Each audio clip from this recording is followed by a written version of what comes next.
नमस्कार, मी सुखदा. माझ्या चॅनलवर आपले अगदी मनापासून खूप खूप स्वागत आहे. आपलं काय होतं ना, खूपदा आपण मुलांना रेस्ट्रिक्शन लावण्याच्या याच्यात, त्यांच्याकडून खूपशा गोष्टी करून घेण्याच्या याच्यात, त्यांना आपण अक्षरशः लादत जातो, की तू हे कर, तू हे नको करू, तू हे कर, तू ते नको टाकू, ते टाक, ते ठेव. ह्याच्यापेक्षा, कारण की ह्या सगळ्या गोष्टी कधी होतात जेव्हा मुलांना नेमक्या सुट्ट्या लागतात. मुलांना सुट्ट्या लागले की मुलांचं नेमकं स्क्रीन टाईम हा खूप मोठ्या प्रमाणात वाढतो. एक तर टी व्ही बघणार, नाहीतर सकाळी उठल्यापासून खूप मुलांना सवय असते ती म्हणजे मोबाईलची. कोरोनाच्या सिच्युएशनमध्ये आपण बघितलं की मुलांना सगळ्यात जास्त हॅबिट लागली ती म्हणजे मोबाईलची. टी व्ही तर होताच, पण टी व्हीच्या आधीच, कारण की त्यावर सगळे ऑनलाईन चालायचं, टीचिंग ऑनलाईनपासून चालू झालं. त्याच्यामुळे मुलांच्या जेवणाच्या खाण्यापिण्याच्या वेळासुद्धा आपण खूप याच्याने फॉलो केल्यात. पण त्यात काय झालं, मुलांचा सगळ्यात जास्ती प्रॉब्लेम वाढला तो म्हणजे मोबाईलचा पालकांना होणारा त्रास. त्याच्यामुळे काय झालं, मुलं खूपशा प्रमाणात मोबाईलवर जास्ती कन्वर्ट झाले. मुलांना आधी ज्या घरात मोबाईल नव्हते, ऑनलाईन टीचिंगमुळे काय झालं, शाळा ही प्रत्येक वेळेस ऑनलाईन काही ना काही पाठवायची. काही शाळेत ॲडमिशन झाल्या नाही झाल्या तरी मुलांना ऑनलाईन टीचिंगचा एक सहवास चालू झाला. त्याच्यामुळे मुलांचा स्क्रीन टाईम डायरेक्टली किंवा इनडायरेक्टली हा वाढत गेला.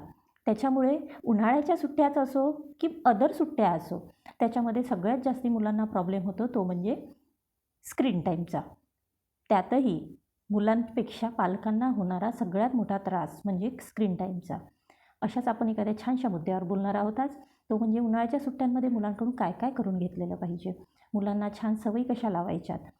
माझ्या चॅनलवर नवीन असाल, कारण मी सुद्धा एक नवीन आहे. तुम्हाला जर वाटत असेल माझे व्हिडिओ छान असतात तर नक्की व्हिडिओला लाईक करा, शेअर करा आणि मोठ्या प्रमाणात सबस्क्राईब करायला विसरू नका. तर स्क्रीन टाईम हा वाढत गेला मुलांचा. कशामुळे? ऑनलाईन टीचिंगमुळे. आता मुलांना अक्षरशः त्याची सवय लागत गेली आहे. आणि काही मुलांना तर असं झालेलं आहे की जेवताना मोबाईल, आपण प्रत्येकदा त्यांना एखादी गोष्ट करायची म्हणजे त्यांच्याकडून करून घ्यायची म्हणजे त्यांना आपण सुद्धा एक लालच दाखवतो की तू हे कर, मग मी तुला मोबाईल देते. मुलांना अक्षरशः आवाज दिला तरीही ऐकू जात नाही. मुलं मोबाईल असो, टी व्ही असो, इतके गुंग होतात की त्यावेळी आपण त्यांना आवाज दिलं, त्यांच्या नावाने जरी हाका मारल्या तरी ते मोबाईलमधून दूर हटत नाही किंवा त्यांचं लक्ष नसतो. त्याच्यामुळे मुलांचा हा स्क्रीन टाईम कमी व्हावा, त्यासाठी आपण पुन्हा काही उपाय सांगणार आहोत. त्यानंतर सेकंड पॉईंट आहे माझा, तो म्हणजे मुलांचा कॉन्फिडन्स वाढला पाहिजे. मुलांचा कॉन्फिडन्स मग कसा वाढेल? मुलांना जर यातून बाहेर काढलं आपण मोबाईलच्या स्क्रीन टाईमपासून किंवा आपण थोडं त्यांना लांब करण्याचा प्रयत्न केला सुट्ट्यांच्या दिवसांमध्ये, तर आपण त्यांच्याकडून काय काय करू शकतो? मोस्टली काय होतात उन्हाळ्याच्या दिवसांमध्ये, हे जे मी सांगत आहे हे सगळं 7 to 12 एजपर्यंतच्या मुलांसाठी जास्ती उपयोगात पडेल. कारण की 7 वर्षाचा मुलगा हा अक्षरशः पहिल्या वर्गात असतो आणि 12 वर्षाचा म्हणजे त्याचं 6वा वर्ग क्रॉस झालेला असतो, तर काही 6व्या वर्गात असतात. या मुलांमध्येच फारशा गोष्टी आपण चेंजेस करू शकतो. त्यांना आपण सांगून त्यांच्याकडून करून घेऊ शकतो. कारण की एकदा जसं झाड असतो ना, छोटा असतो तेव्हापर्यंत आपण त्याला काळी लावून उभं करायचं आहे की जमिनीवर पसरवायचं आहे हे त्यांच्याकडून करून घेऊ शकतो. पण एकदा झाड मोठं झालं की त्याला आपण काळ्या लावल्या, आजूबाजूनी दोरी उभी केली तरी तो वरती जाऊ शकत नाही. म्हणून लहान असते तेव्हापासूनच जर आपण त्यांना, मुलांना असो की मुलांना त्यांना त्याच वयापासून जर आपण त्यांचं सांगोपान व्यवस्थित करताना जर आपण त्यांच्याकडून करून घेतल्यात तर त्या गोष्टीमध्ये पालकांनासुद्धा तेवढंच इझी जातो. मग मुलांचा कॉन्फिडन्स कसा? मुलांना स्वतःवर डिपेंड असल्याची सवय करून घ्यायची. मोस्टली मुलं काय होतात, लहान जे असतात त्यांना आपण आपल्यावर डिपेंड ठेवण्यात बघत असतो की त्याला काय पाहिजे आहे, त्यांनी जे म्हटलं ते द्यायचं. त्याला एखादी खायला चॉकलेट लागत असेल, घरातली पोळी लागत असेल तरीहीसुद्धा आपण त्यांना प्रत्येकदा नेऊन द्यायची सवय लावतो. मग त्यांना स्वतः इंडिपेंडन्स कसे होणार? त्यांना एखाद्या गोष्टीला आपण कर असं जर म्हटलं तर मला असं वाटतं की त्यातून मुलं स्वतःचं काम करायला तरी शिकत जातील. शिस्त कशी लावायची? शिस्त लावणे म्हणजे रुटीन असतो. रुटीन आणि शिस्त, मुलांच्या शिस्त लावण्यात एक करू हे जो शब्द आपण त्यांना वारंवार वापरत असतो त्याच्याने मुलांमध्ये फार त्या गोष्टी, जी गोष्ट नाही म्हटलं तीच मुलं मोस्टली एक्सेप्ट करत असतात आणि एखादी गोष्ट जी नको करायला असते तीच मुलं ती करत असतात. म्हणून त्यांच्यामध्ये शिस्त लावणे खूप गरजेचं असते.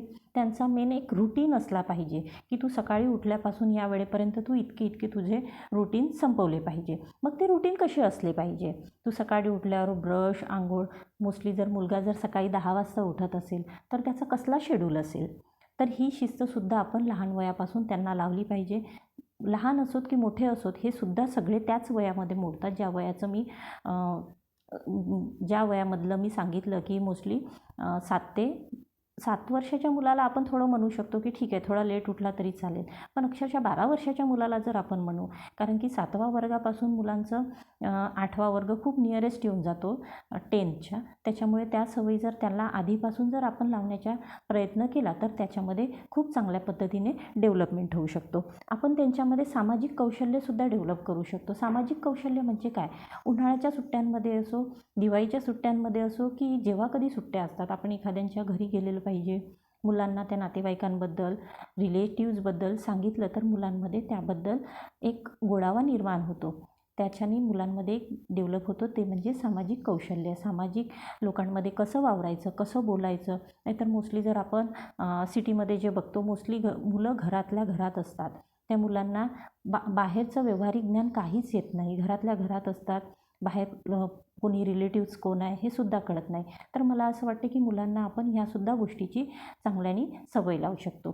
त्याच्यानंतर काही पॉईंट्स असे आहेत की त्यामध्ये आपण मुलांना जगाची ओळखसुद्धा करून देऊ शकतो. मग जगाची ओळख करण्यासाठी नेमकं काय काय केलं पाहिजे? जगाची ओळख करण्यासाठी आपण त्यांना एखादी जीकेची पुस्तक वाचून त्यांना सांगू शकतो किंवा मुलगा जर मोठ्या वयातला असेल तर तो वाचून त्यातलं काही पॉईंट्स घेऊ शकतो. त्यातही तो स्वतःमध्ये चेंजेस करू शकतो. ह्यासारख्या गोष्टी मुलांना पुस्तकांची आवड निर्माण झाली तर त्या पद्धतीने त्यांच्यामध्ये डेव्हलपमेंटसुद्धा खूप फास्ट होते. आणि एकदाचं स्क्रीन टाईमपेक्षा, टी व्हीपेक्षा तर तो ज्ञान कधीही मुलांच्या माइंडमध्ये कवर असतो. वाचलेली पुस्तक ही विसरत नाही. मोस्टली अभ्यास काही मुलांना सवय असते की जे वाचतात ते विसरून जातात. पण जर मला असं वाटतं की जर अभ्यासाची जर सवय लागली, पुस्तक वाचणे म्हणजे अभ्यास करणे नाही, या पद्धतीने जर घेतलं तर मुलांना त्याचीसुद्धा सवय चांगल्या पद्धतीने लागते.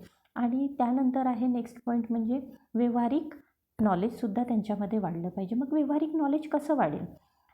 आपण मुलांसोबत दुकानात जातो तेव्हा त्याच्या हातात जर लहान वर्गातला मुलगा असेल म्हणजे 1 ते 3 वर्गापर्यंत 3ऱ्या वर्गापर्यंतचं, तर आपण त्याच्या हातात 10 ते 10 रुपये द्यायचे आणि त्याला म्हणायचं की तुला जे लागते ते तू या रुपयांमधून घे. मग तो काय करेल? एका वेळेस 10 रुपयाची चॉकलेट न घेता 2 रुपयाची चॉकलेट घेईन, 5 रुपयाची चॉकलेट घेईन, बाकी थोडे स्वतःकडे ठेवणार.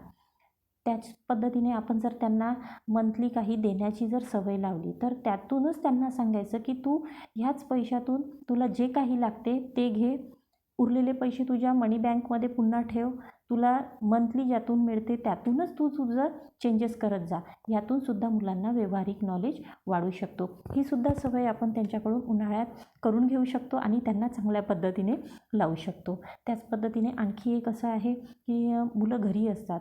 मुलांचा मोस्टली टाईम जसं स्क्रीन टाईममध्ये जातो हे आपण पहिलेच सांगितलं. त्यामुळे मुलांना आपण टायपिंगची सवय लावू शकतो. मुलं जर मोठ्या वर्गात असतील म्हणजे 5th अबाव क्लासमध्ये जर असतील तर आपण त्यांना टायपिंगची सवय लावू शकतो. घरी कम्प्युटर असेल किंवा कम्प्युटरवर आपण त्यांना थोडंफार रायटिंग सांगितलं की बस तुला आता MSc IT यासारखे तर कोर्स एकदम लहान वयात घेत नाही. म्हणून मग आपण त्यांना अल्फाबेट्स, कारण की मुलांना मोबाईल पकडून त्याच्यावर कुठे कर्सरवरती जातो, खाली जातो, हे मोबाईलवरून जसं कळतो तसंच आपण त्यांच्याकडून कीपॅडवरसुद्धा अल्फाबेट्स, एखादी पॅसेज लिहून बघ यासारख्या हॉबिट्स त्यांच्यामध्ये टाकू शकतो. त्यानंतरचा पॉईंट आहे त्यांचं एक रुटीन जो आहे तो म्हणजे परफेक्ट असलं पाहिजे. मग परफेक्ट रुटीनसाठी काय काय केलं पाहिजे? जसं सकाळी मुलगा उठतो, सकाळ, दुपार, संध्याकाळ आणि रात्र हा त्यांचा रुटीन फिक्स असला पाहिजे. मी याच्या व्यतिरिक्त असं नाही म्हणत आहे की उन्हाळ्याच्या सुट्ट्यांमध्ये खूपशा पालकांना बाहेर क्लासेसची सुद्धा सवय असते. मग ते जे क्लासेस लावतो आपण ते ह्या 4 रुटीनमध्येच कुठेतरी आपल्याला ट्रान्सफर करावे लागतात. मॉर्निंगला जर काहींना स्विमिंगचे क्लासेस लावायचे असतील तर सकाळी उठल्यावर काही लोक मुलांना स्विमिंगला घेऊन जातात. तो एक आहे की त्यात मुलांची काहीतरी शारीरिक हालचाल होतो. काही मुलांना योगासनाची सवय लावू शकतात. सकाळी रनिंग किंवा सायकलिंग करून चल 15 ते 20 मिनटात तू ये बा, ह्यासुद्धा आपण त्यांना सवयी लावू शकतो. ह्या मॉर्निंग शिफ्टमध्ये झाल्यात. त्याच्यानंतर दुपारच्या शिफ्टमध्ये काय झालं, आपण त्यांच्याकडून जेवण झालं की त्यांना जेवण झालेला तुझा जो ताट आहे तो व्यवस्थित उचलून सीनमध्ये ठेव बा, हे सुद्धा आपण त्यांच्याकडून लावू शकतो सवय. जेवण खाली करत असू तर आपण आपली चटई आपण उचल, डायनिंगवर बसून जर जेवण करत असू तर जिथे तू बसला तितका डायनिंगचा एरिया तू पुसून घे, ताट ठेवून दे, ग्लास व्यवस्थित जागेवर ठेव. ह्यासारख्या सवयी आपण त्यांच्याकडून दुपारी घरच्या घरी आपण त्यांच्याकडून फॉलो करू शकतो. त्याच्यानंतर संध्याकाळचा जो टाईम असतो, संध्याकाळी मुलांना मोस्टली खेळायला पाठवलं पाहिजे. तर मला असं वाटते की संध्याकाळचा जो टाईम आहे, एक तर कॉलनीमध्ये आपण मुलांसोबत खेळायला पाठवू शकतो किंवा सुट्ट्यांमध्ये आपण त्यांना एखादी छान ॲक्टिव्हिटी म्हणून एखादी गेम चा क्लास लावू शकतो. त्याच्याने सुद्धा मुलांचं डेव्हलपमेंट छान होईल आणि कुठेतरी त्यांचा रुटीन एक फिक्स राहील. आता सकाळचं झालं, दुपारचं झालं, आता संध्याकाळवर पण आपण शिफ्ट झाला, तर मग रात्री काय करायचं? रात्री काय हातात मोबाईल आणि कम्प्युटर टी व्ही घेऊन बसायचं काय नाही. थोड्या वेळ त्यांना खरंच मोबाईल टी व्हीसुद्धा बघू दिलं पाहिजे. एकदम आपण त्यांना एखाद्याला सवय आहे त्याच्यापासून एकदम दूर केलं तर त्यातून त्यांना खूप त्रास होतो. म्हणून त्यासाठी आपण हा एक शेड्यूल नियोजित करत आहोत की त्यांना थोडं थोडं करून त्याच्यापासून आपण लांब घेऊन जाऊ. संध्याकाळी मोस्टली टाईम त्यांना फॅमिलीसोबत स्पेंड करायला लावायचा. थोडा वेळ टी व्ही द्यायची, थोडा वेळ मोबाईलसुद्धा द्यायचा. पण प्रत्येकाचं टाईम असं फिक्स करून जर घेतलं तर त्याची सवय त्यांना खूप चांगल्याने लागू शकते. आणि प्रत्येकाचं असं शेड्यूल जर फिक्स असेल तर त्या पद्धतीने मुलांमध्ये सुद्धा रिकव्हरी फास्ट होते. त्यांनाही त्यांचं रुटीन माहीत होते. नाहीतर काय होणार, सकाळी उठल्यापासून मी फक्त झोपून आहे, जेवण झालं की टी व्ही बघते, मोबाईल बघते. ह्यापेक्षा जर आपण त्यांचं रुटीन या अशा पद्धतीने जर फॉलो केलं तर फार चांगल्या गोष्टी त्यांच्यामध्ये सुद्धा डेव्हलप होऊ शकतात. मग शेवटचं आणि लास्ट पॉईंट म्हणजे अशा पद्धतीने जर आपण केलं तर आपल्यालासुद्धा म्हणजे पालकांनासुद्धा काही मला असं वाटते की सवयी लावून घेतल्या पाहिजे. आपण प्रत्येकदा मुलांकडून करून घेतो किंवा त्यांना ते जमलं पाहिजे हे जर म्हणत गेलं तर मुलांना सवयी तर लागणारच, पण काही कालांतरानंतर मुलंसुद्धा म्हणणार की तुम्ही हे आमच्याकडून घेतलं पण तुम्हाला किती सवयी आहेत ह्याच्या, तुम्ही आमच्याकडून हे करून पुसून घेतलं पण तुम्ही पुसता का? त्याच्यामुळे आपणसुद्धा त्यांच्यासोबत, कारण की मुलं हे खूपसे अनुकरण करत असतात, त्याच्यामुळे आपणसुद्धा जर चांगले कामं केलेत तर ते सुद्धा करणार. मुलांना आपण म्हटलं की नाही तू टायपिंग कर, तू खेळायला जा, तू तुझ्या वेळात तू पुस्तक वाच, थोडेसे तुला टेबल आले पाहिजे, आणि आपण त्यांच्यासमोर त्यांना शिस्त म्हणून त्यांच्यासमोर आपण मोबाईल घेऊन बसलं तर मुलांना कसली शिस्त लागणार? मुलं आपल्याला उलट बोलणारच की मला काम करायला लावले आणि आपण मोबाईल घेऊन बसले. त्याच्यामुळे पॅरेंट्सनी सुद्धा काही टिप्स फॉलो केल्या पाहिजे. मुलांना जर आपण एखादी सवय लावत असू तर ते जेव्हा घरी येतात आणि आपल्याला सांगतात की आज मी हे केलं, तर त्यांना प्रोत्साहित करून त्यांचं कौतुक फार चांगल्या पद्धतीने केलं तर मुलंसुद्धा त्या गोष्टीत ॲप्रिशिएट खूप होतात की नाही मी हे छान केलं बा.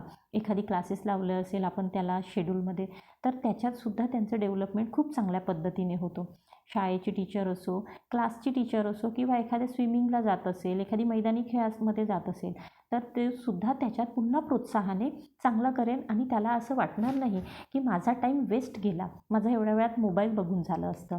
त्याच्यामुळे कसं आहे, मुलांमध्ये शिस्त खूप गरजेची आहे. मुलांचा हा जो उन्हाळा आहे तो फक्त विद्यार्थ्यांसाठी किंवा शाळेतल्या असो की घरी असणाऱ्या असो, सगळ्यांसाठीच हा कसा असतो ना, सुट्टीचे दिवस जे असतात ते खूप चांगल्याने घेऊन चालायचे असतात. त्यामध्ये प्रत्येकांचे शेड्यूल डिस्टर्ब होतात. त्या शेड्यूलमध्ये सुद्धा जर आपण आपले रुटीन घेऊन चाललो तर आपणसुद्धा त्याच्यात फारसं प्रोत्साहित होऊन मुलांनासुद्धा डेव्हलप करू शकतो. मुलांसोबत पालकांमध्ये सुद्धा चांगल्या पद्धतीने डेव्हलपमेंट होऊ शकतात, मला असं वाटते. आणि कसं आहे ना, आपण प्रत्येकदा मुलांना टोकण्यापेक्षा आपण काय करतो यावर सुद्धा जर विचार केला तर आपण आपल्यातले गुणसुद्धा मुलांमध्ये बघू शकतो. मुलांना स्क्रीन टाईम जो आहे तो एकदम बंद न करता थोडा कमी करायचा असेल तर मी जे सांगितलेले टिप्स आहेत ते जर तुम्हाला नक्की आवडले असेल तर मला नक्की कमेंट्समध्ये सांगा. पुन्हा भेटू अशा एखाद्या छानशा व्हिडिओमध्ये. तेव्हापर्यंत माझा नमस्कार. चॅनलला लाईक, शेअर आणि सबस्क्राईब करायला विसरू नका. तेव्हापर्यंत माझा नमस्कार.